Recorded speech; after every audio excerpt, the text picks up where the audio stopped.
Hey, how's it going? Ryan here, setthebasetriathlon.com. We're doing a quick, semi-quick live presentation here on Facebook. We're going to talk about USAT age group nationals for long course for the Olympic distance, specifically in Milwaukee this year. I did it last year in 2021 in Milwaukee, and then again in 2022 it's going to be in Milwaukee.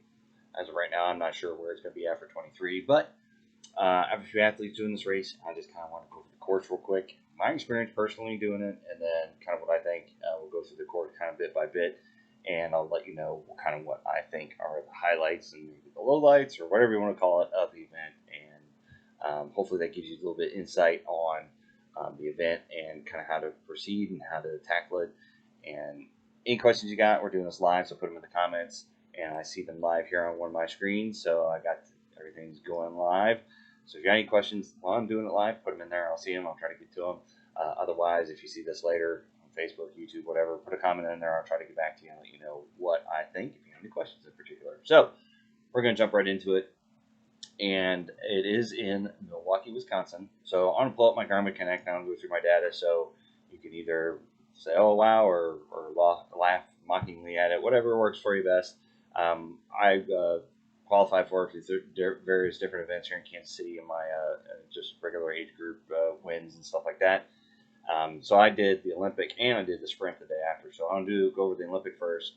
I'm going to do a different video, separate video, and we're going to talk about the sprint because I don't want to draw it into one long video. It would take forever and people kind of lose interest after the first 10 minutes. So anyway, the swim course. So you can see right here, it is in Milwaukee. It is right off downtown. I stayed off, don't remember off the top of my head, but I think I was up here a little bit in the Haymarket kind of area. Stayed in kind of an apartment complex, Airbnb type situation. I'll do a different video on that because that was an experience in itself. But it was convenient because all I had to do was come down here and hit the trails, and I can come down to transition and the race and everything. So I just basically, I parked my truck for the entire time I was there. There was a CVS that was there. I can grocery store, get my food, wasn't a problem. But the key was park my truck when I got there. And then the last day for the sprint, I actually parked in a parking garage right by the transition area.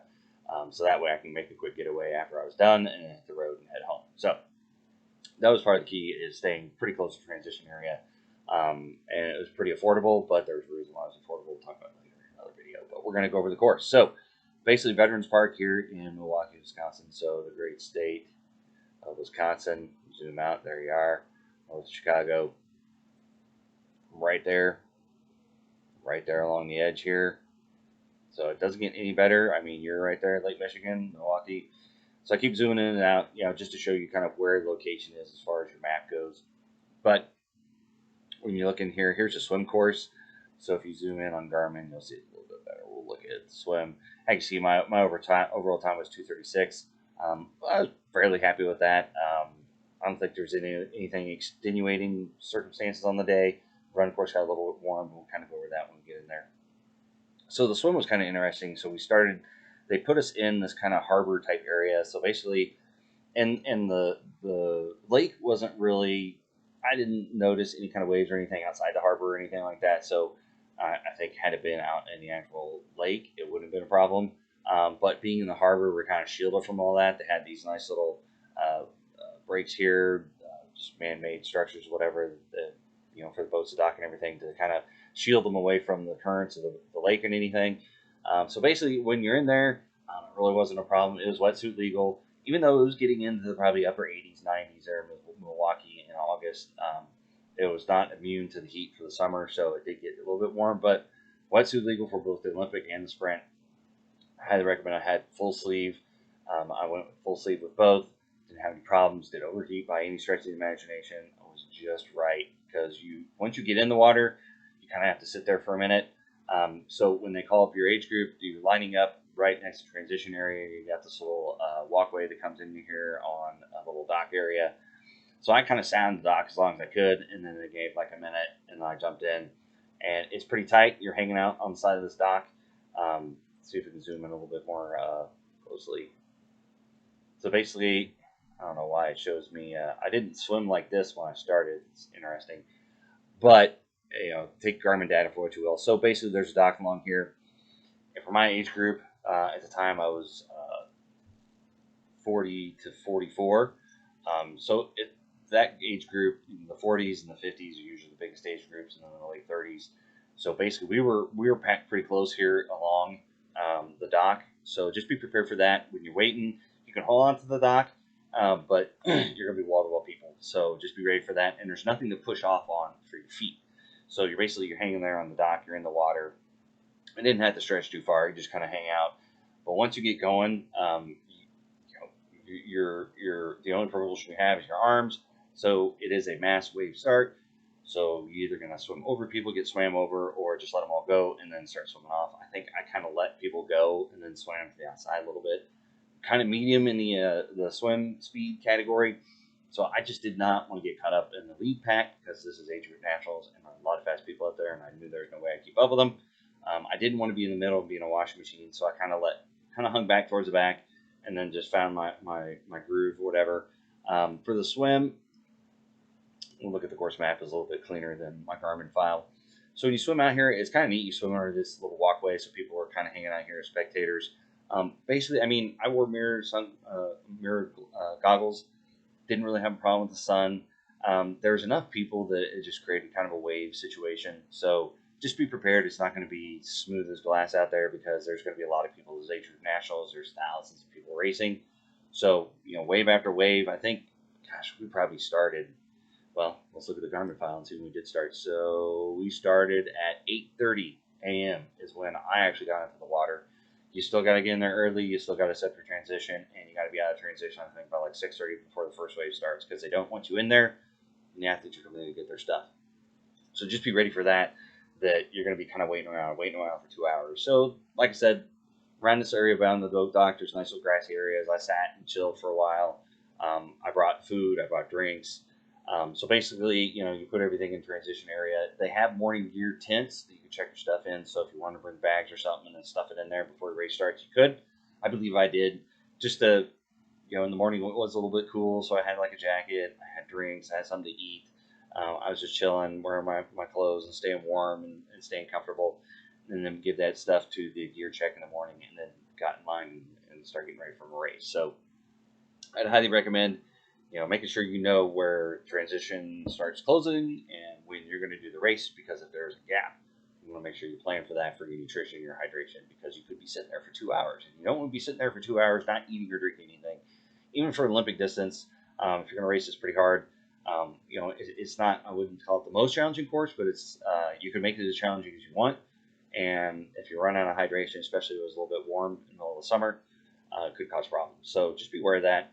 Make sure you bring plenty to hydrate. I believe they had water there, but I can't be for certain. I can't remember off the top of my head if they actually have water for athletes waiting to start. So just be mindful. Be prepared when you're sitting around waiting to do the swim start.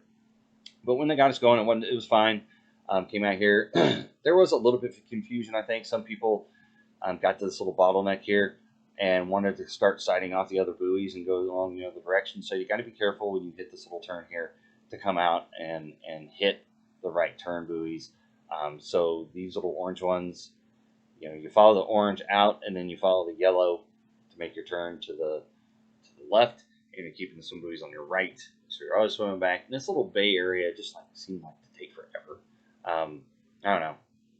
When I'm swimming out, you can see I'm not by any means a straight triangle, so I don't know if I hit the buoys back here or what I was doing out here. I don't think I got too far off course, but this is the point where I decided in my triathlon swimming career to start sighting a little bit better, sighting more often. So I give up a little bit of straight line speed for sighting to be able to stay on course better.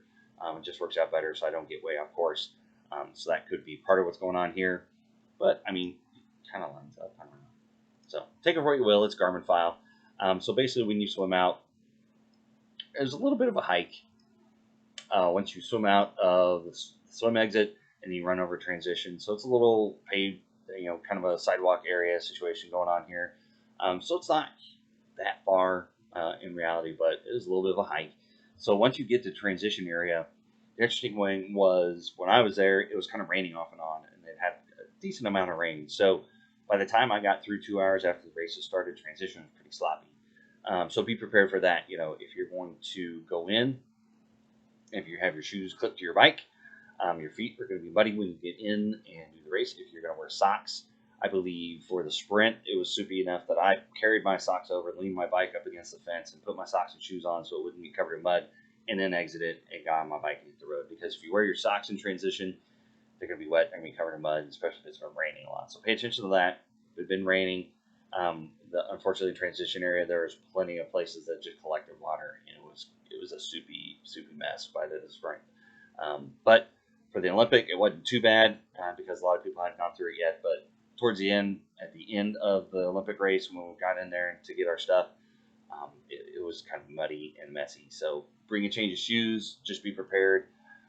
Your feet are going to be covered in mud, so maybe bring an extra water bottle. So if you get over to the exit, you want to take a minute, hose off your feet, whatever, so they're not covered in mud, and then jump on your bike.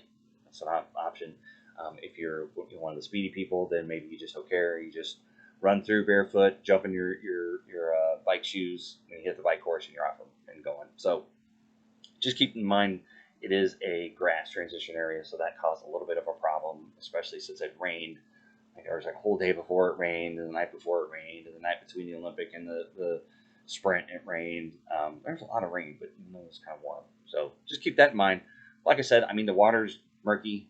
You can't see much. It's pretty dark. So just keep that in mind. But like I said, it's shielded from the waves of Lake Michigan. So if it's windy and wavy out there, you're really not going to experience that too much. But they did have watercraft in here running around and lots of swimmers. So just be prepared for a lot of contact. Just be ready for that. So let's jump on to the bike course. So what you can see is it's out and back. So when you hit the bike course, see if we can go over to the bike course in Garmin. There we go.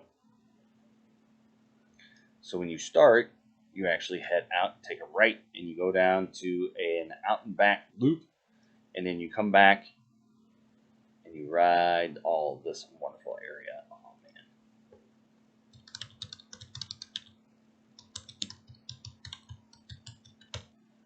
Please pause while I pull up the maps again. Information, course. That's what I get for hitting the button live. So course maps, let's go back to the Olympic bike. So you come out, you hit the course, and you go. And it is a one loop course, but you're doing an out and back here. You ride past transition, you come out, do the little out back U-turn, and then catch a right, and then go through these little neighborhoods. So this little neighborhood is an interesting section, which it looks like they might have changed it a little bit for 2022, because we went through, I believe, we didn't go through this park. So you got Grant Park here, General Michigan International Airport. So this is going to be a little bit different, but going back in these neighborhoods, it looks like they are going to take you back to these neighborhoods a little bit. It is kind of interesting because once you get back in these little neighborhoods, the roads are not the best. They are concrete, and the cracks needed some love and attention. The joints were starting to come up. The rubber was coming out of the concrete. So it was a slow grind, especially going back to the turnaround. It kind of felt like a little bit of an uphill. So when we came back, it was a nice little downhill. I mean, you can look at my elevation profile, and it's fairly accurate.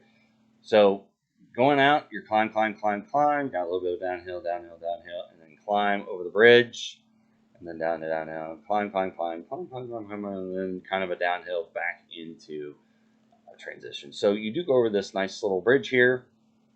So that is the home bridge. Anyway, going up the bridge, it's interesting because you hit this like first thing for the sprint course, but for the Olympic, you have a nice little, basically uphill all the way to get there. So it's actually, it looks flat. When you go out, like I'd run the trails a little bit along here and just kind of staked out the course a little bit and rode it with my bike just to see kind of what's going on. I mean, there's a little bit of a climb here that's obvious, but when you're out there riding it, you just don't get a good feel for it's an actual elevation gain into out there riding it, because it's just, there's no speed to it. You're just having to grind it for that first couple miles. So just be prepared when you come out of transition. You can't just like hammer it, unless you're just going for it. You're going to have to wait for that turnaround to get a little bit of a downhill to get a little bit ahead of steam, and then you climb the bridge. which is an interesting climb. Basically, they shut down the entire bridge, so you get the right and left lanes, so it's not that big of a deal. Actually, I think you just get the left lane, but it's out and back, so you get plenty of room to go around people, to people get around you if that's what you need. But coming back out before this little neighborhood, they just repaved this area, so that was nice. That was nice and smooth. It's good pavement until, like I said, we went back into the neighborhoods, and it was concrete pavement with the cracks that started separating, the rubber started coming out of the cracks, and fun stuff like that. So it was hard to kind of keep speed through there, but once you did the turnaround, you start coming back, and then coming back into transition, minus the last climb over the bridge. But then as soon as you come down that bridge, you got to come on, hit the brakes, and do a hard right turn back into the transition area. So you got to be careful. You can't just come hauling off that bridge and then come downhill and then just hang a right and get into transition. You got to slow down a little bit. But overall, there's maybe a little bit of a headwind, but it was just kind of a consistent little breeze. There really wasn't a really hard headwind at any point in time. Like I said, pavement was pretty good for probably like 80% of the course, 85%. So that last little bit going through these little neighborhoods probably needs a little bit of love. So maybe they paved those since last year. We won't know for sure until the race happens. I don't live out there, so I'm not going to be able to go out there and check. But notice the elevation profile. I mean, you're going to be doing a fair bit of climbing until you get to the turnaround, and then you come back, and it's a nice little downhill to the finish line with a few little climbs. So like I said, overall, I mean, it's not too technical. There's not too many turns, there's wide open roads. Very little situations where I was worried about cars or traffic or anything, or having to hug a shoulder and not be able to pass people. You get plenty of space out there. There's plenty of police presence to keep speeders out. And this little hole out and back, they closed down the whole road for this. So going out, you get one lane, and going out, come back, you get another lane.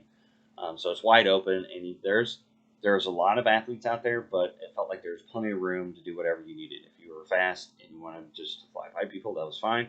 If you wanted to just kind of take your time and do your race off to the side, you could. So there's plenty of room.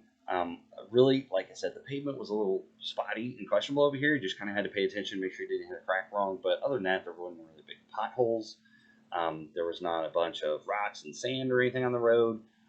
It was really, I thought, a pretty good course as far as that regard goes. I mean, you get some courses out there you ride around on, it's just like, this road is crap.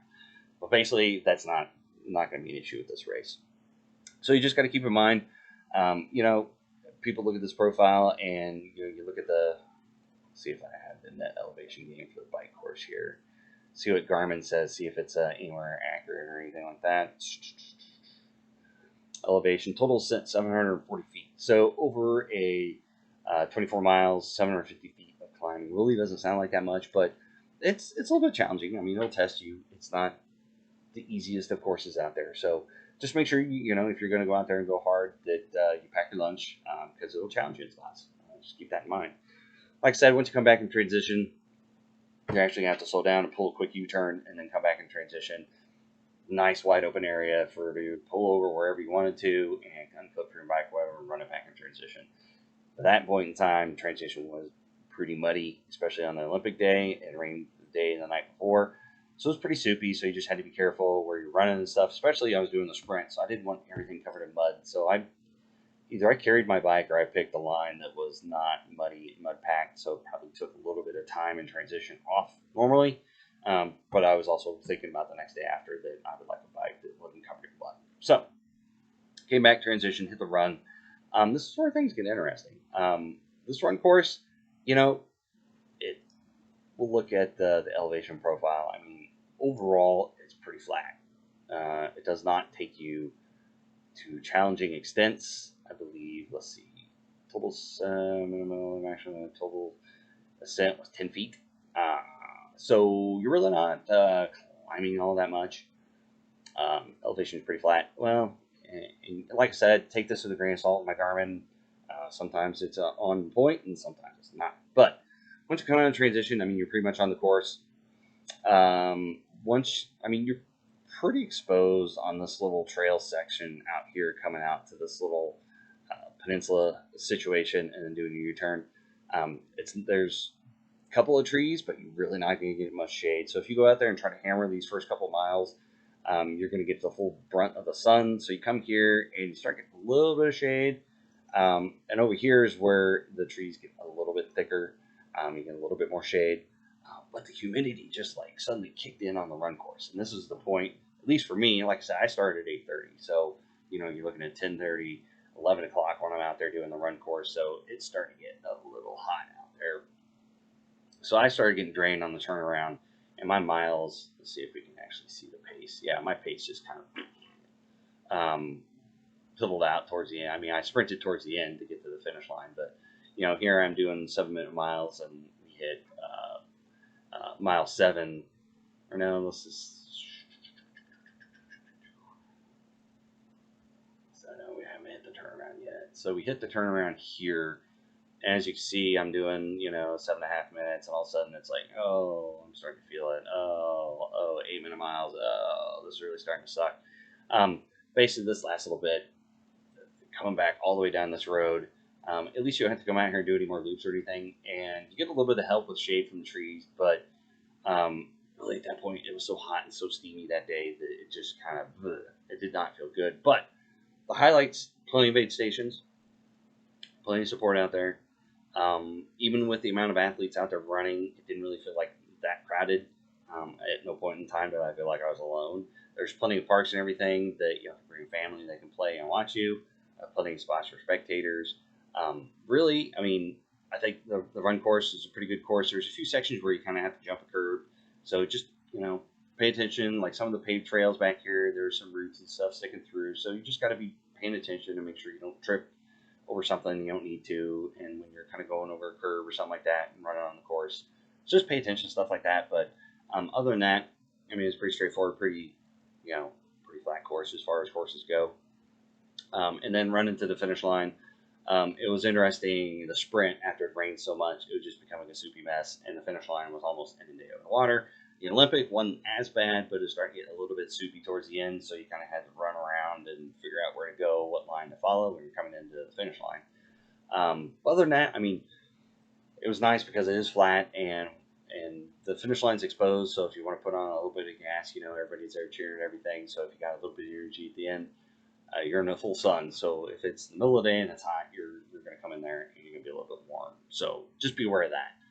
But overall, it was sunny. Bring your sunglasses. Bring your sunscreen.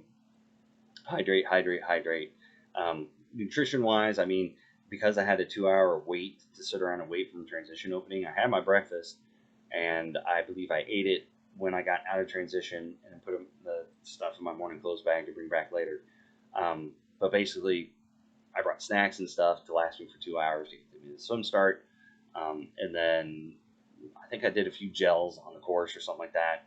I'm not big on solids for Olympics. I had my sports drinks, and they're kind of warm by that point in time, sitting in transition for over 2 hours. Had plenty of water, kept drinking water, kept drinking my Gatorade Endurance I brought with me before the race, and just made sure that I was consistently peeing every few, 20, 25 minutes or something like that. I had to go to the bathroom. And it was nice because you get access to porta potties while people are starting the course. The lines get pretty short when you need to go to the bathroom, and after 2 hours, it's pretty bare. So you can go to the bathroom pretty much whenever you want. So that's kind of nice. But other than that, I mean, I didn't see any comments or questions here during talking about the Olympic distance course. Really, I wish it was closer. I would do it for 2022, but it's a 12, 13-hour drive for me to get to Milwaukee. It is warm, so don't be misguided by the fact you're heading up north. I was a little bit misguided, even though I was paying attention to weather. But it got humid and it got hot, and it does that. I did Ironman Des Moines in 2022 and 7.3 Des Moines in 2021 in June. It was in the 90s and hundreds of heat index. It gets warm up north, so just be ready for that. Be prepared. Hydrate, hydrate, hydrate. That's pretty much all I got. For me, like I said, it wasn't a PR of the Olympic distance by any stretching the imagination, but for me, I averaged 7:30 minute miles on the runs. That's pretty good for me, but it would have been better if I didn't overheat there towards the end. 19.1 miles per hour on a bike. Wasn't my best bike performance out there, but like I said, there's some headwinds and some of the pavement wasn't the best, but overall, I tried to do my best. The swim, like I said, the swim was a little, I don't know if I trust my Garmin to give me an accurate depiction of what my course was, because, I don't know, the start doesn't look like I didn't do any loops in the start, so we'll take that with a grain of salt. But overall, 236. I mean, that's not the worst for me, and I wouldn't call this the easiest of courses. The bike course was a little bit honest. The run course is super easy as far as elevation goes, but I said that humidity, especially if you're racing later in the day, will get to you. So just be aware of that. With that, I want to wrap it up. Any questions if you're seeing this later on Facebook or YouTube, put a comment, make a comment on there. If you have any questions or anything, if it just helped you out, give it a thumbs up. If it didn't help you out, and see it on YouTube or anything, give it a thumbs down. But put it in the comments why you didn't like it, what you think I can do to help you. And with that, we're less than a month out here in 2022 doing this video talking about USAT Nationals. Hopefully this helps you out and gives you a little bit of purview of what to expect with the course. And with that, we'll wrap it up for the Olympic course, and we'll talk to you later, and good luck on race day.